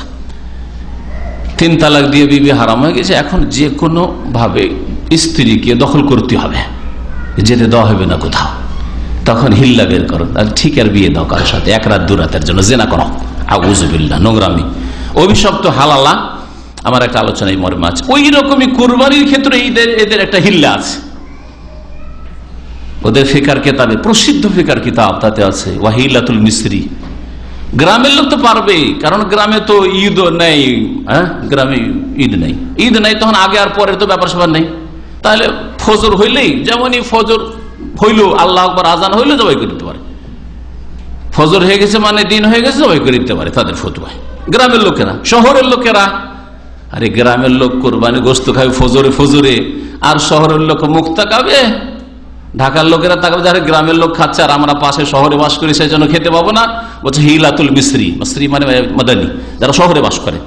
যারা সিটিতে বাস করে, টাউনে বাস করে, তাদের হিল্লা হচ্ছে যে আইয়াব আসা বে উজহিয়াতি, তার কোরবানিটা পাঠিয়ে দেবে এল কারিয়া, গ্রামে। ঢাকা শহর থেকে গ্রামের বাড়িতে পাঠিয়ে দেবে, বা পাশের গ্রামে পাঠিয়ে দেবে। ঢাকা শহর আশপাশে গ্রামগুলি আছে না, ওই গ্রামে পাঠিয়ে দেবে। আর গ্রামে গিয়ে জবাই করে নিয়ে এসে শহরে বসে বসে খাবে। কথা বুঝতে পেরেছেন? এখনো ঈদ হয়নি, শুধু ফজর হয়েছে, আল্লাহ আকবার ফজর আজান হয়েছে, খাক। বুঝতে পেরেছেন? এগুলি হচ্ছে মজহাবের মন গড়া ফতুয়া আর হিল্লা। এইরকম বহু হিল্লা আছে। টাকা পয়সা আত্মসাৎ করার ক্ষেত্রে হিল্লা, বিবি হালাল করার হিল্লা, তারপরে আপনার এই ধরনের হিল্লা, একটা হারামকে হালাল করার হিল্লা, তারপরে বৈধকে অবৈধ করার হিল্লা, সব বহু হিল্লা রয়েছে। আল্লাহ পাক সব হিল্লা থেকে যেন বাঁচায়। তো কখন কুরবানি করবে এই মর্মে শোনেন। কুরবানি ঈদের দিন, ঈদের নামাজ পড়ে করবে, এটা শুরু কুরবানির। আর শেষ কুরবানির শেষ কখন? 13 তারিখ, হ্যাঁ না 12 তারিখ? জি 13 তারিখ। দলিল বলে, হাদিস, সেই হাদিস বলে যে 13 তারিখ পর্যন্ত কোরবানি চলবে। তাহলে কোরবানির দিন কয় দিন? 10 তারিখ, 11, 12, 13, 4 দিন কোরবানি চলবে। যদিও প্রথম দিন কোরবানি করা উত্তম, এতে কোনো সন্দেহ নেই। নবী করিম সাল্লাল্লাহু আলাইহি ওয়াসাল্লাম বিদায় হজে 100 কোরবানি করেছেন, ভাগ করেননি যে 25টা বা আজকে 50টা করেনি, বাকি 11, 12, 13 তারিখ দিয়ে পুরা করি করেননি। 100টা কোরবানির 64, 65টা বা 66টা করলেন নিজে, আর তারপরে বাকিটা আলী রাদিয়াল্লাহু তাআলা বলেন তুমি বাকিটা করে দাও তরফ থেকে। একদিনেই করেছেন। তাহলে 10 তারিখ কোরবানি করা উত্তম, এই হাদিস বলে। কিন্তু কোরবানি 13 তারিখ পর্যন্ত চলে। পক্ষান্তরে মজহাবের ফতুয়া হচ্ছে দেশীয়, যে কোরবানির দিন হচ্ছে 3 দিন, 10 তারিখ, 11, 12, 13 তারিখে তাদের কাছে কোরবানি নেই। আর এই ভুলটা, এটা ফিকহ মুহাম্মদী বলে একটা কিতাব আছে উর্দুতে, এক নিউ মুসলিম ভারতের লিখে, আর ওই কিতাবটা বাংলাতেও ছেপেছে বাংলাদেশে। আর এটা আহলে হাদিসদের কিতাব যেহেতু বলা হয়, আর আহলে হাদিসদের কিতাব এই ভুলটা আছে, যার ফলে এই সম্পর্কে সতর্ক করে দেওয়া জরুরি। অনেকে ভাববে যে এটা তো আমাদের আলেম, কোরআন হাদিসের আলেম লিখছে, মানে দলিল আছে, কিন্তু এই মাসলাটা এইভাবে লিখে চলে গেছে যে কোরবানি 3 দিন চলবে 12 তারিখ পর্যন্ত। এটা ভুল। দলিল শুনেন তাহলে এই মর্মে।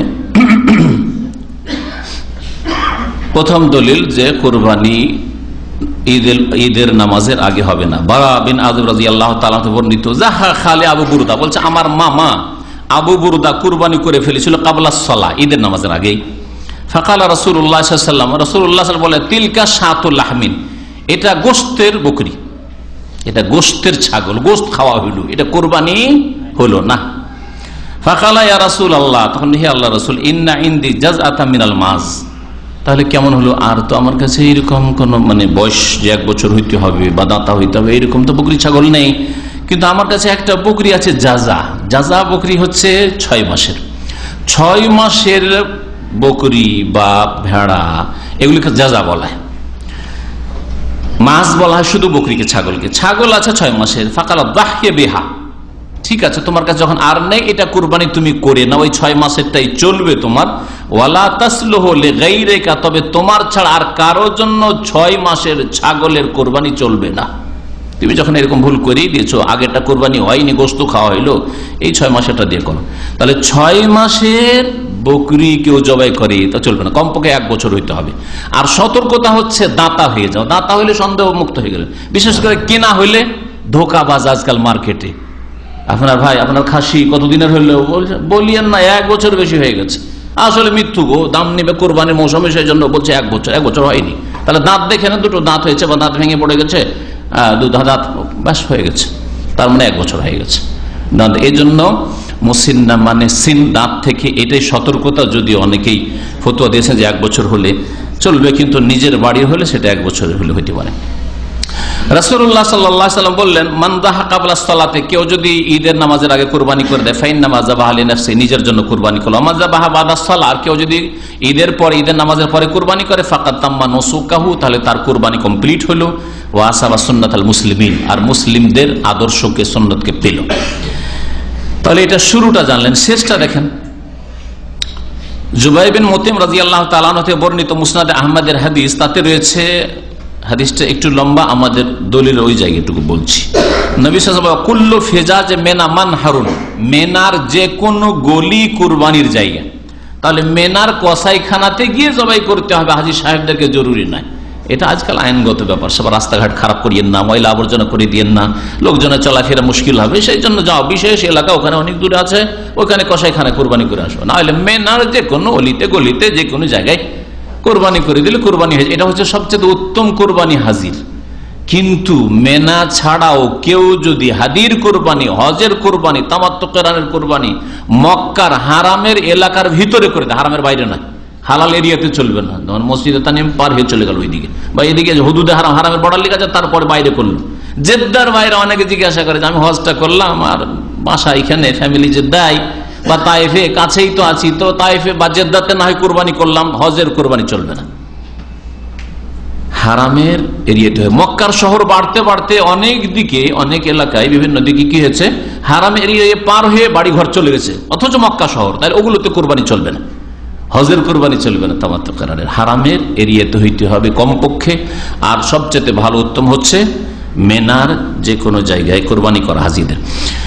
ওয়াকুল্লু আইয়ামিত তাশরিক যাবহুন, আর আইয়ামে তাশরিকের প্রত্যেকটা দিন হচ্ছে জবাহের দিন। দেখলেন হাদিস। তাহলে আইয়ামে তাশরিক বলা হয় কাকে? 11, 12, 13 জিলহজে, 3টি দিনকে আইয়ামে তাশরিক বলা হয়। আর 10 তারিখে বলা হয় ইয়াউমুন নাহার, মানে কুরবানির দিন, জবাইয়ের দিন। তাহলে স্পেশালি ইয়াউমুন নাহার 10 তারিখ হয়ে গেল। আর আইয়ামে তাশরিক সম্পর্কে নবী করিম সাল্লাল্লাহু আলাইহি ওয়াসাল্লাম বলছেন, ওয়াকুল্লু আইয়ামিত তাশরিক যাবহুন, মুসনাদ আহমদের হাদিস। আর আল্লামা নাসিরুদ্দিন আলবানী রাহমাতুল্লাহ আলাইহি অন্যান্য মুহাদ্দিসিন সহিহ বলেছেন হাদিসটিকে, সহিহুল জামেতে এই হাদিসটিকে সহিহ বলা হয়েছে, এছাড়া অন্যান্য কিতাবে রয়েছে। আজকের আলোচনা এখানে শেষ করছি। আল্লাহ পাক রব্বুল আলামিন যেন আমাদেরকে দিন প্রতিষ্ঠা করার তৌফিক দান করেন জীবনের প্রত্যেকটি ক্ষেত্রে। আল্লাহ পাক আমাদেরকে শুধু পশু কুরবানি নয়, জানমালের কুরবানি তৌফিক দান করেন, সময়ের কুরবানি তৌফিক দান করেন। আল্লাহ পাক রব্বুল আলামিন যা দিয়েছেন নিয়ামত, তা আল্লাহ পাকের সন্তুষ্টির কাজে ব্যয় করার তৌফিক দান করেন। আল্লাহ পাক আমাদেরকে নেক বান্দা হিসাবে কবুল করে নেন। আল্লাহ পাক রব্বুল বালা মুসিবত থেকে আমাদের হেফাজত করেন। আল্লাহ পাক রব্বুল আলামিনের কাছে দোয়া করি, যেসব ভাই বোনেরা এখানে হাজির হয়েছেন, আল্লাহ পাক তাদের গুনাহ খাতা মাফ করে দেন। আল্লাহ পাক তাদের মধ্য থেকে যারা হজ করেছেন তাদের হজ যেন কবুল করেন। যারা এখনো হজ করতে পারেননি, নিয়ত আছে, আল্লাহ পাক তাদের সৎ নিয়ত পূরণ করেন। আর যাদের অভাব আছে, আল্লাহ পাক বরকত দান করেন, আর অভাব যেন দূর করে দেন। প্রত্যেককে আল্লাহ পাক যেন এখান থেকে কমপক্ষে একটা করে হজ নিয়ে যাওয়ার তৌফিক দান করেন। আল্লাহ পাক রব্বুল আলামিন যেন আমাদের অতীতের ভুল ভ্রান্তি মাফ করে দেন। যেসব ভাইদের আপনজনরা ইন্তেকাল করেছেন, দুনিয়া থেকে বিদায় নিয়েছেন, আর প্রত্যেকের এরকম আছে, যদিও কারো নতুন, কারো পুরাতন, কারোর শোক নতুন হয়ে রয়েছে, কারো পুরাতন হয়ে গেছে। আল্লাহ পাক সকলের গুনাহ খাতা যেন মাফ করে দেন। আল্লাহ পাক প্রত্যেক মুমিন মুমিনাতকে জান্নাতুল ফিরদৌস দান করেন। ওয়া সাল্লাল্লাহু আলা নবিয়িনা মুহাম্মদ ওয়া আলা আলিহি ওয়া সাহবিহি আজমাইন। কুরবানি করার ক্ষেত্রে অন্তরের নিয়তি যথেষ্ট, যে এই কুরবানিগুলি অমুক অমুকের পক্ষ থেকে হচ্ছে, এটুকু জেনে রাখা। আর ওরা যারা পয়সা দিয়েছে তাতে তাদের এটা নিয়ত রাখা যে এই পশুটা আমাদের পক্ষ থেকে হচ্ছে, যথেষ্ট এতটুকু। হ্যাঁ, তবে কেউ যদি উচ্চারণ করে যে আল্লাহ, যেমন নবী সাল্লাল্লাহু আলাইহি ওয়াসাল্লাম আল্লাহ এটা আমার পক্ষ থেকে কবুল করো আর আমার বংশধরের পক্ষ থেকে কবুল করো, ওই রকমই কেউ যদি বলে আল্লাহুম্মা তাকাব্বাল হাযা, আল্লাহ এটা কবুল করো আমার পক্ষ থেকে, মিন্নি অমিন আমিনুল ইসলাম, অমিন হাবিবুর রহমান, অমিন রাশেদ, অমিন আব্দুল আজিজ। হ্যাঁ, আর আরবি মন্ত্র পড়া জরুরি নেই। কেউ যদি মনে করে আরবিতে পড়তে হয় তো ভুল কথা। কেউ যদি বলে আল্লাহ এই কুরবানিটা কবুল করো আমার পক্ষ থেকে, আবুল বশিরের পক্ষ থেকে, আব্দুর রহমানের পক্ষ থেকে, আব্দুল খালেকের পক্ষ থেকে, আব্দুল মালিকের পক্ষ থেকে, যথেষ্ট। আর যদি এটা নাও বলে ইন্নামাল আমালু বিন্নিয়াত, আর নিয়তের স্থান হচ্ছে, আর এটা নিয়ত পড়াও নয়, শুধু কবুলের দোয়া করে আল্লাহ আমাদের এই অমুকের পক্ষ থেকে কবুল করো, এইরকম না করে যদি অন্তরে নিয়ত করে, এটাই যথেষ্ট। বিসমিল্লাহ আল্লাহু আকবার বলে জবাই করবে, যথেষ্ট ইনশাআল্লাহ। কিছু বানানো দোয়া আছে জয়ীফ, আল্লাহ তাকাব্বাল হাযা মিন্নি কামা তাকাব্বালতা মিন খলিলিকা ইব্রাহিম, এরকম আছে। আল্লাহ আমার তরফ থেকে কবুল করো যেমন তুমি ইব্রাহিম খলিলুল্লাহর কুরবানি কবুল করেছো। এগুলি জাল কথা, এগুলি সহিহ হাদিসে নেই। ওইরকম দোয়া বিসমিল্লাহ আল্লাহ তাকাব্বাল হাযা মিন্নি বলেন, আল্লাহ আমার পক্ষ থেকে কবুল করো, আমার পরিবারের কবুল করো। একটা কোরবানি যদি আপনি আপনার পরিবারের জন্য করেন তো ওইভাবে বলতে সমস্যা নেই। যেসব মুসলিমদের আকীদা সম্পর্কে জানি না, আসল হচ্ছে যে তারা মুসলিম আমাদের কাছে। প্রত্যেকের খতিয়ে খতিয়ে দেখতে না, ভাই এই ভাইটা নতুন এসছে, আর আমার জন্য জরুরি নয় যে ভাই এর আকীদায় সুফিবাদ আছে নাকি, শিরিক আছে নাকি, বেদাত আছে নাকি, নাওয়াইতো আছে নাকি, কোনো প্রয়োজন করেন না। আসল হচ্ছে যে তিনি মুসলিম যখন, তখন সে সহি আকীদার লোক। যতক্ষণ পর্যন্ত এর বিপরীতটা না জানতে পারো ততক্ষণ তার পিছনে নামাজ, তার সাথে যে মুসলিম হিসাবে। কিন্তু যখন জানবো যে না ভাই নাস্তিক, না ভাই গৌসুল আজমের কাছে মদত চাই, জিলানি বাবার কাছে, খাজা বাবার ভক্ত, ওর কাছে মনে করে যে পাওয়া যায়, তখন তা এর পিছনে নামাজ হবে না, তখন বলবো। কিন্তু আসল হচ্ছে যে মুসলিম মানে সে মুওয়াহিদ, তৌহিদবাদী। কথা বুঝতে পেরেছেন? এই জন্য বাপদাদা পূর্বপুরুষ কি ছিল না ছিল জানি না, হতে পারে আপনার চাইতে ভালো ছিল। অনেক সময় হয় যে আপনার 5 পিঢ়ি ওপরে সহি আকীদার লোক ছিল, কিন্তু 2 পিঢ়ি ওপরে গিয়ে খারাপ হয়ে গেছে। আবার আপনি আপনার জমানায় এসে আলহামদুলিল্লাহ সহি দাওয়াত পেয়েছেন।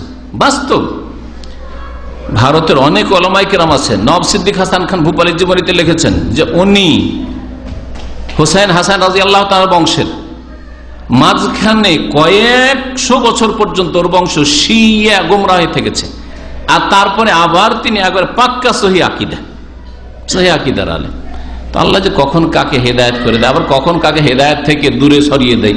হ্যাঁ, বদামলের কারণে এলেম শিখলো না, কোরআন এবং হাদিস চর্চা করলো না, যার ফলে নিজের আমলের অবশ্যই রেজাল্ট সেটা। রব্বানা লা তুযিগ কুলুবানা বা'দা ইয হাদাইতানা, এই জন্য দোয়া করতে হবে। জরুরি নয় যে আপনি আছেন আপনার ছেলেমেয়েরা ওর উপর থাকবে, চেষ্টা করতে হবে। এই জন্য ইব্রাহিম আলাইহিস সালাম দোয়া করেছেন, আল্লাহ আমার ছেলেরা যাতে করে শিরকে আবার লিপ্ত না হয়। ওয়াজনুবনি ওয়া বানিয়া ওয়ান না'বুদাল আসনাম। পাখির বা মুরগির মোরগের কুরবানি হবে না, এটা এই জন্য বলছি যে এইরকম কথা অনেকে বলে থাকে যে মুরগির কুরবানি হয় না, মুরগির কোন কুরবানি নেই। অভিশপ্ত হালালা নবী সাল্লাল্লাহু আলাইহি ওয়াসাল্লাম লানত করেছেন, যে হালালা করে আর করাই। হ্যাঁ, নবী সাল্লাল্লাহু আলাইহি ওয়াসাল্লাম ভাড়া করা পাঁঠা বলেছেন, কত নোংরা কাজ, আত্তাইসুল মুস্তাআর, ভাড়াইটা পাঁঠা বলেছেন। কথা বুঝতে পারছেন? জেনাকারী এরা। ওমর রাদিয়াল্লাহু তাআলা বলেছেন এইরকম কাজ যদি কেউ করে আর যদি ধরা পড়ে তো তাদের 2 জনকে আমি রজম করব জেনার শাস্তিতে। আমার 1 ঘন্টার আলোচনা আছে, শুনে নেবেন, অভিশপ্ত হবে যাবে। কিন্তু উত্তম হচ্ছে সবটা থেকে একটু একটু করে খাওয়া, কিছু দেওয়া। আগামীকালকে যদি জুমার পর আসেন তো ওই বিষয়টা আলোচনা করবো। ছিল সামনে কিন্তু সময়ের অভাবে আজকে আলোচনা করলাম।